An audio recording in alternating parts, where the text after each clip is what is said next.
What is up, guys? Keep it hoop, back with another video. So after another week of NBA basketball in the books, NBA.com came out with its power rankings, and I just wanted to point out some of the really interesting stats and break them down and talk about what's been going on in the NBA. Before we get started, I'd greatly appreciate it if you could subscribe, like, comment, and share. It would mean a lot. And don't forget to follow our social media pages. Links will be in the description below.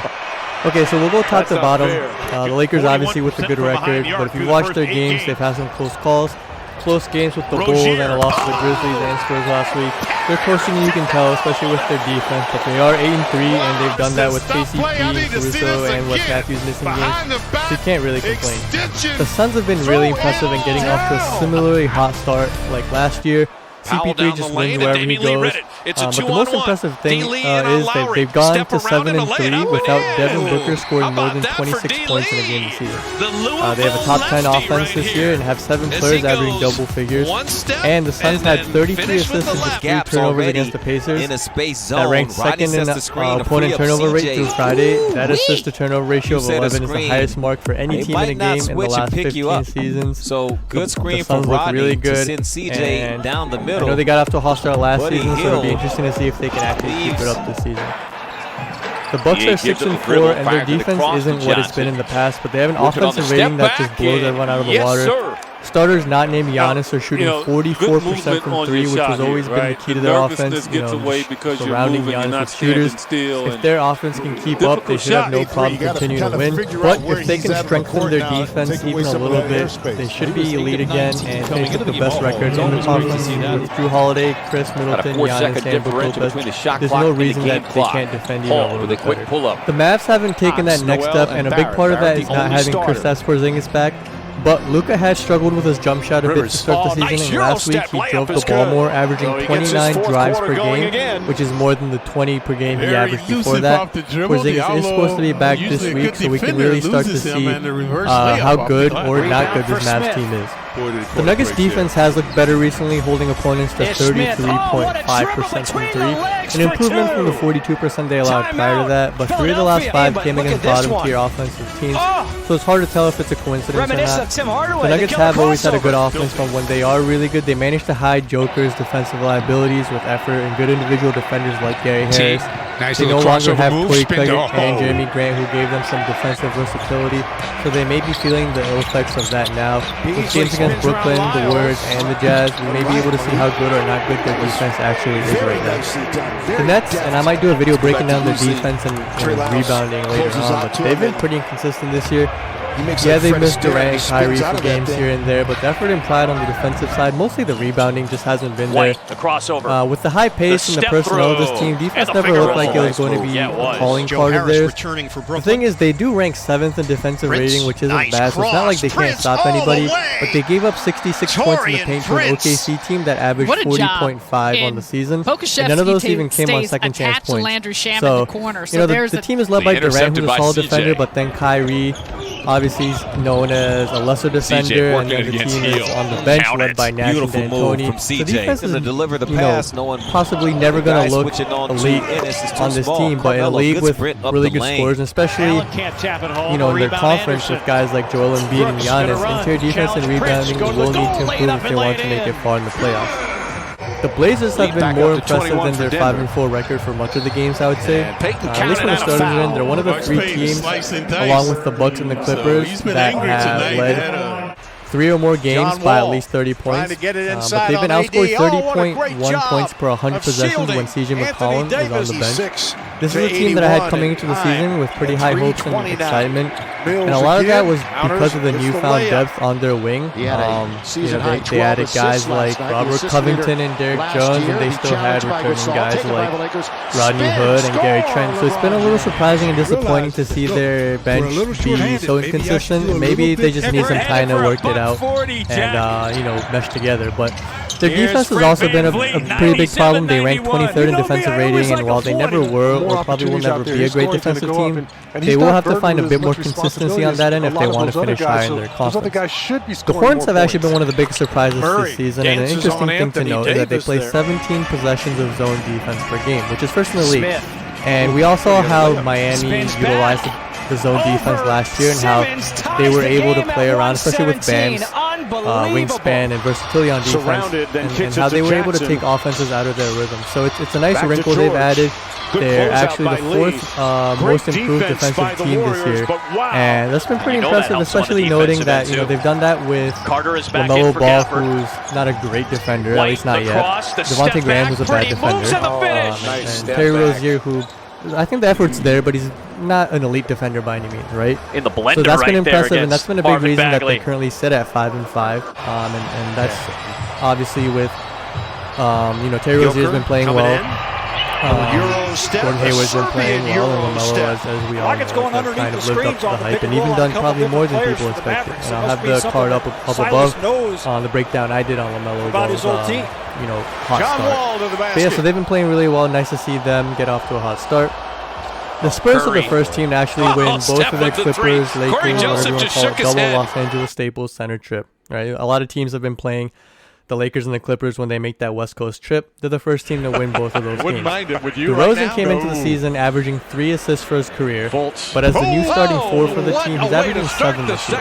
Pop has been playing a new way of basketball with the young players around him. It's been a really nice and interesting change to his career. Maybe I'll do a video on this as well, but it's been a cool example of how a player has reinvented himself so late in his career. The Cavaliers, probably along with the Hornets and Knicks, have been the biggest surprise. At 5-5, they're playing better than most expected, which is probably the most impressive thing is that they're doing that with then Bam just goes right down the middle. They said he was that able to draw none of their multiple rotations have defenders. played more than Dragic does 33 minutes what a together. finish by They've had a lot of Bam. injuries, players in and out of the lineup. And there's a number 1 defense in the league because, let's be honest, nobody expected that. I didn't even have them probably in the top 15, right? They just don't.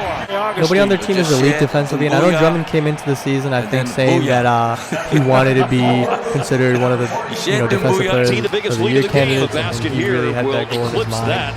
Larry Nance is for sure versatile and solid defender, but and even guys like Colin Sexton try. You have Dellavedova, but they're a young team. Garland's a really bad defender, and I just didn't see them being saved by Zion. Even top 10, nonetheless, Man top, advantage, Pels. the Two-man number 1 advantage team. on the power play. It's been really impressive, and I don't know if they can keep it up, but in a season with a lot of upsets and wacky games, the Cavs do keep finding ways to win games, even if it's ugly. The Knicks could be in for an ugly week. So last week, players not named Julius Randle shot 34% from the field. And the next 3 games come against teams that are top 10 in defensive rating.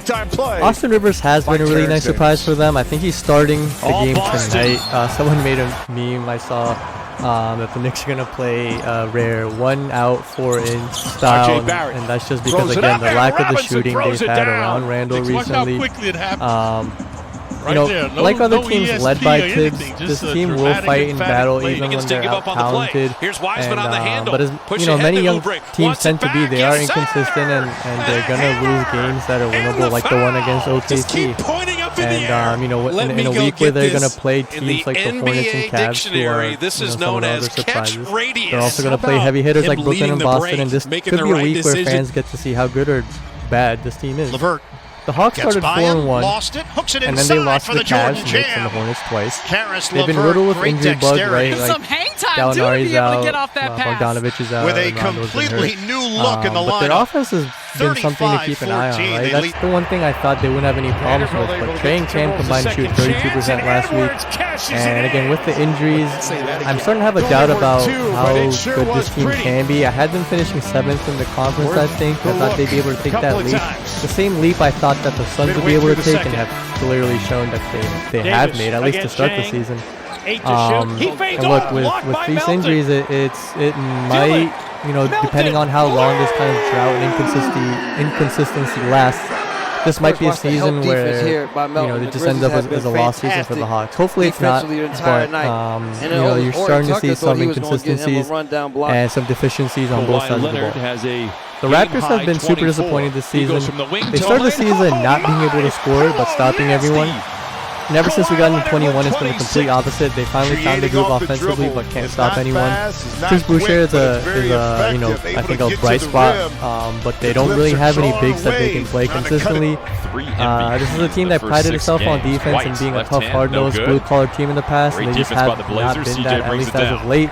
Marc Gasol and Serge Ibaka didn't seem like the most crucial parts. Honestly, I thought those were guys that they could live with letting go. But they're missing their rebounding, defense, and leadership in a major way. And Fred VanVleet continues to play well, looks really good.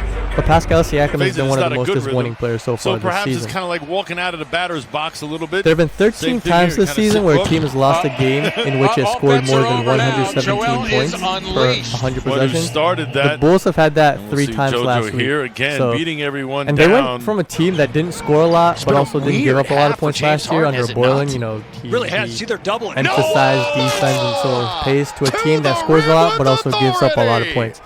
They do have some nice performances and aren't actually that far off from having a few more wins. So maybe if they can make a move or two, they can actually make a run in a very confusing Eastern Conference. The Pistons are actually one of the few teams that everyone expected to be bad. That is bad. Blake Griffin's role on this offense has been minimalized, and with their young point guard Killian Hayes going down, a season that it was weird coming into the season again with getting Plumlee and Grant while letting Wood go. It was really weird, but at least I think fans are at least optimistic that hey, we can develop Killian Hayes under let him play with Derrick Rose. And nobody kind of seemed like a lost season, but especially with Killian Hayes going out now, we don't know how long he's going to be out per se, but again, with the veteran bigs, Derrick Rose, and just a weird assortment of talent, it might be another lost season for Detroit basketball. The good news for the Wizards is that 7 of their 8 losses have been within 5 points in the last 5 minutes. The bad news is that they're 2-8. They can't defend anyone, and the loss of Thomas Bryant, one of the lone bright spots for this team, will hurt a lot. Rui Hachimura should get more opportunities, and he's actually been 70th percentile or so for much of the season on post-ups. He's been really efficient on that, being able to take advantage of mismatches and switches that he gets from plays with Bradley Beal, Russell Westbrook. But the loss of Bryant may mean more minutes for Robin Lopez, who should help their defense a bit. Robin isn't a guy that's going to give you 35 minutes anymore probably, and isn't the defender he used to be, but is an upgrade at least defensively from Thomas Bryant. That being said, Russ may miss some games as well, and this might just mean another week of huge scoring games from Bradley Beal. He does look super frustrated. I do feel for him. He's trying his hardest. He's put up some really good scoring games, but that defense just looks awful right now. He said they can't even guard Clark. You can tell. There's just frustration on the team, and they weren't this. I don't know the stats, but they didn't seem this awful defensively last year. But it's been pretty bad, and I don't see it getting any better. Really, again, Lopez should help, but I don't think it's something. I don't think Robin Lopez is at a position in his career where he himself can anchor a defense that's been so bad by himself, right? Because Russ is a guy who's not a great defender anymore. Bradley Beal is not a stopper per se. Like both those guys try, but they're not really the greatest defenders. Even though both of them had stretches in their careers where they were good defenders, their bench isn't particularly filled with great defenders. Rui Hachimura, who I wish was a better defender, because I do think he has the tools to be a solid one. But yeah, maybe it's coaching. I don't know, but definitely a team to keep an eye on, because I had them in the playoffs at number 8. Yeah, that'll be it. I know I didn't go over every team, but again, just a rundown of some of the interesting stats so far, as well as thoughts on surprises, disappointments. Please remember to subscribe, like, share, and comment, and follow our social media. Thanks for watching, and see you guys again soon.